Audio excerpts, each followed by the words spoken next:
The stakes are super duper high, if not the final boss fight here for both of these teams, because whoever loses this one is going to have to go home and their tournament lives end here. And with that, let's welcome you to the third game of this best of three, back to a best of one, Echo and the YRG Red Giants. Get ready for the death match here between these two teams. Only one of them is going to make it through and the other goes home.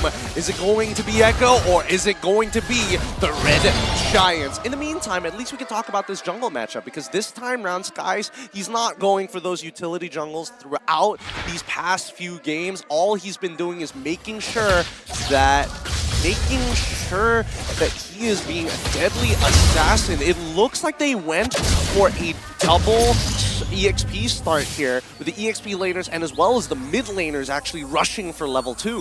Yeah, and I believe that's kind of his style, right? As you were talking about Sakai's, the fact that he has that extra when he goes in for the assassins, but Pancake... He manages to flicker on the opposite side of the bouncing ball, which is really good. At the very least, he's not going to give first blood over. He's not going to need his flicker anytime soon until level 4, but that's going to happen in a while. And so does level 4 for all the other teams and the players as well, right? You can see Sanji here needs that level 4 as soon as possible, already trying to go through that EXP lane. Meanwhile, yep, the gank on top side towards Sampras. The shot residue has been proc. The execute is going to guarantee this kill. Gojas finds first blood.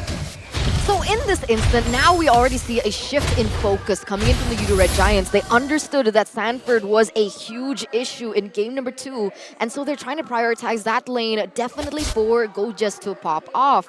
And, you know, the gold lane, they're just having their good time, you know, that 1v1 situation going through, especially now that the turtle is going to spawn top side. Not too much focus on them just yet. Yep, both supports are trying to rush their level 4 as well. It's really important that they actually hit it this time, but I don't think YRG Red Giants really want to posture themselves for this first turtle. Maybe in the coming times, sure, but for now, it doesn't really matter. Echo's level 4 is way stronger. It looks like he gets on top of ZachQT. He might actually guarantee the kill with a shot residue. Sanford finds it. That's what I was so concerned about for the YRG Red Giants, the fact that they went for a really strong backline in ZachQT. And the fact is, Sanford, Way of Dragon, goes to the backline, uses his abilities, and then he just gets taken out. So now ZachQT has a little bit more homework to deal with, as Sky's here trying to delay that buff take. Zyda, will he be able to get it? I don't know. Gojas is kind of low on mana here. I don't think he's going to have everything. He's going to go for the penalty zone. Skies is still able to secure that purple buff, but Gojas, he can't follow up on this damage because he doesn't have the mana. Not you, yeah. It's tough, right? He went in for more sustainability from the talents as well as his emblem choices, especially with the Brave Smite as well. So of course that is going to be a little bit more difficult when he loses that mana up. But meanwhile here in the bottom lane, now there's focus. Now Super Red is caught in a tough position as Yaoi already looking to get that trade on. Yeah, they're posturing for the dive. They want to see if Super Red is going to get caught lacking here. Top side, however, once again, jungler is nearby, but Gojas, he's got to be extremely careful. If he gives any more kills over to Sanford, he might not be able to play the game for at least 8 minutes or so. But for now, we're seeing that the map is being opened up by ZachQT. They don't want to sacrifice members. They'd rather cooldowns for the time being.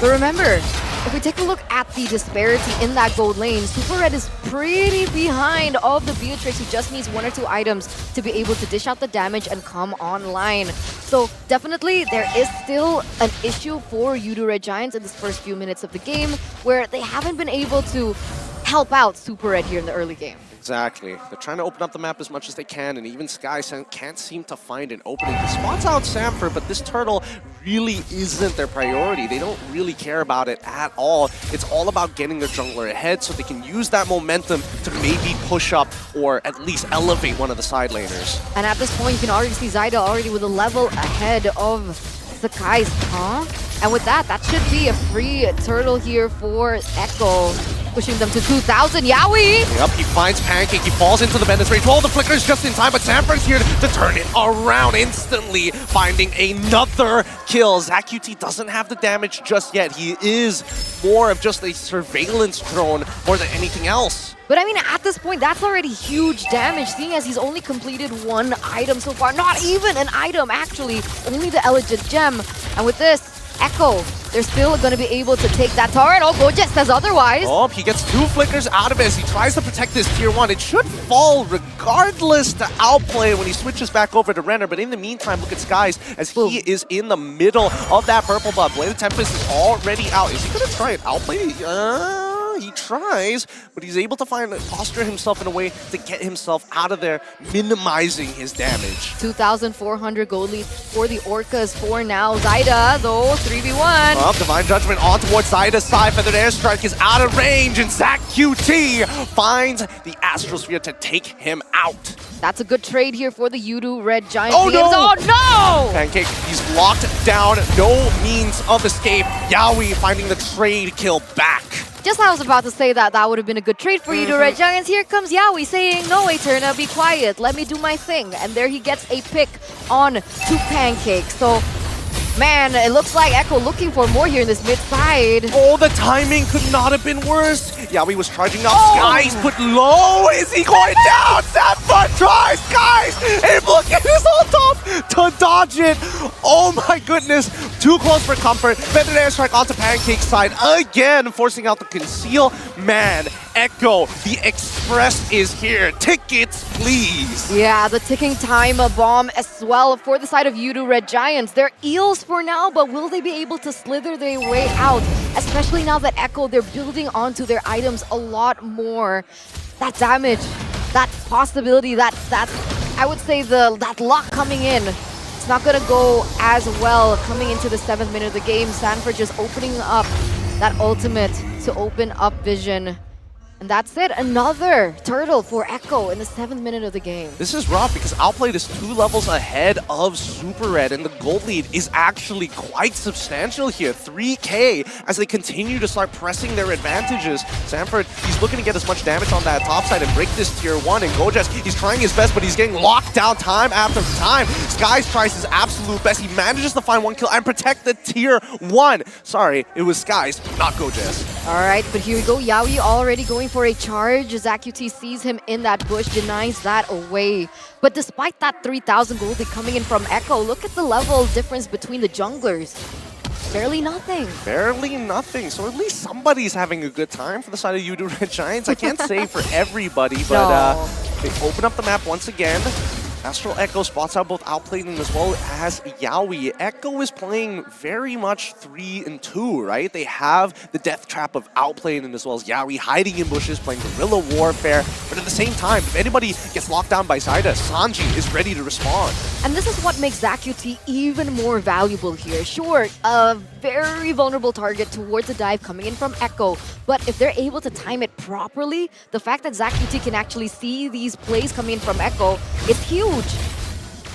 They will be able to take this tier 1. Smart ideas from the side of Yudu Red Giants, who can play 4 and 1 with the high mobility of this lane.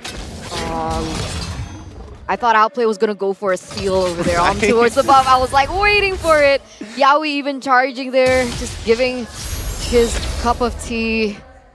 But right now, 1,900 gold lead. Pancake! Divine Judgment on towards Zyda's side. Penalty zone to make sure that Zyda doesn't have any opportunities. Super Red needs to get out of there, but Sanford says no! He fights it instantaneously, gets the kill, and walks away as the tier 1 on top side breaks open with the help of Outplayed. Look at that damage.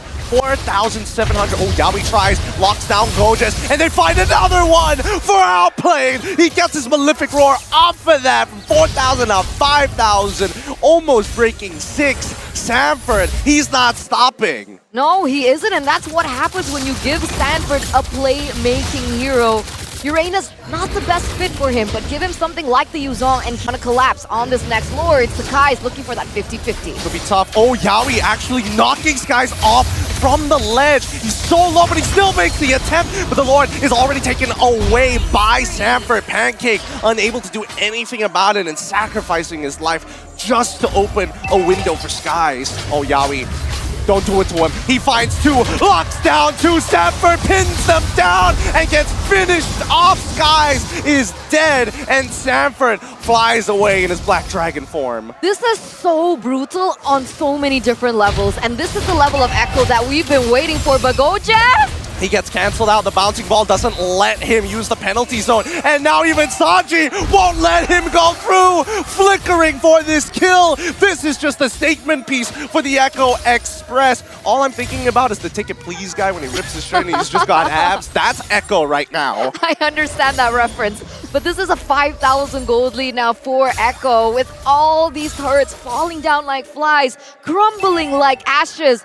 It looks like the next thing that's going to be crumbling is the dreams of the Udu Red Giants. I mean, how do they come back? You know, Super Red is so far behind. Gideon, he only has the Corrosion and the Golden Staff. I mean, they're going to have to try. Pancake is going to pull one in, and they find Sanji. It's a good target. They trade it, and it's trading upwards. Very, very nice catch there by Gojas and as well as Pancake. But Yaoi finds Pancake and replies instantaneously. You don't get to take one for free. Oh, but Zach QT won't let him go either. And that's a 2-for-2 trade. A mid laner for the EXP laner, however, that's the main difference. But Sanford, no way, come on, that's a Ling. You're a Yuzong. That's not supposed to be possible. But here we are in the 11th minute of the game. It seems like Echo still has more of the pressure, but finally Super Red picks up that DHS. And we're gonna see a little bit more impact from this man. Yeah, oh my gosh. But look at the comparison! That's so much gold for Outplayed. Like, yes, his items are more expensive, but when you have a 2.6k lead, that's just chump change at that point. And even Sanford with a 1.6k lead on his side, with the Oracle already completed, he is so tanky when he procs that shot residue. Well, I mean, at this point, if he's going for that, now the carry is there, especially that the DHS is already built up as well. So, Sanford needs to be more careful when he goes in for these engages. Yaoi needs to be able to utilize his kit to take down Super Red, and then the follow-up happens. Otherwise, then that would just be Super Red free hitting from the back, and Sanford would just melt away. Yeah, and right now, Udu Red Giants, if there's any way for them to defend, it's just utilizing the mobility of Skies, because he's the only person who can actually do it. Now, they're trying to deny him that purple buff, as Skies doesn't even secure it for himself. With no purple buff. With no purple. Zyda, yeah. Wait, did he use Retribution for that? Yes, he did use Retribution for that. So now they're just going to wait it out, right? 25 seconds, hold on to the Lord. No big deal. Or Udu Red Giants goes for the Lord. Let's find out, because Echo, they're all positioning around that purple buff. They expect Skies to show up. This could be a death trap. Oh no, they're reading his rotations. Look at them collapsing there in the mid. Yeah. Oh, Skies gets out. I mean, the Divine Judgment has been used. Sanford was in the Black Dragon, channeled his Black Dragon form just in time. When you're in the Black Dragon form, it's not like you can move around while you are CC'd, but still, at the very least, you close the distance. That's going to be a free Lord for the side of Echo, and that's going to be a Winter Truncheon for Sanji. So there's a little bit more outplay that Sanji can utilize in these team fights, which makes their just attack and their aggression a lot more scarier. We saw in that previous game what the Winter Truncheon was able to buy, a lot of outplays and as well as a lot of miscalculations. Sakai's at least is able to secure that orange buff away, but look at Yaoi charging again. No, not like this. Udu Red Giants are starting to pick up on the habits of how fast Echo is willing to play and how aggressively they're willing to play. They use the Magic Sentry to open up the map down by bot side just to get a rough idea of what is safe and what is not. So what can the Udu Red Giants do at this point? Utilize the lane to go for... Whoa. Man, Yaoi already looking for the next victim here. That Feather Airstrike is good, but look at Pancake right now. Look at where he's positioning himself. Gojas, he could look to turn. The mid inhibitor is already down. They find the initial suppression on towards Sanford's side. They're trying to take him out before he even has the opportunity. Super Red gets pulled back into Nibiru's passion. The penalty zone, not good enough. And this might just be it as Outplay tries his best. Maniac, make it a savage. No, he's so close to it. Outplayed, he wants it. He's sniping for him, but it's too late. GG, well played. 2-1, Echo, move on.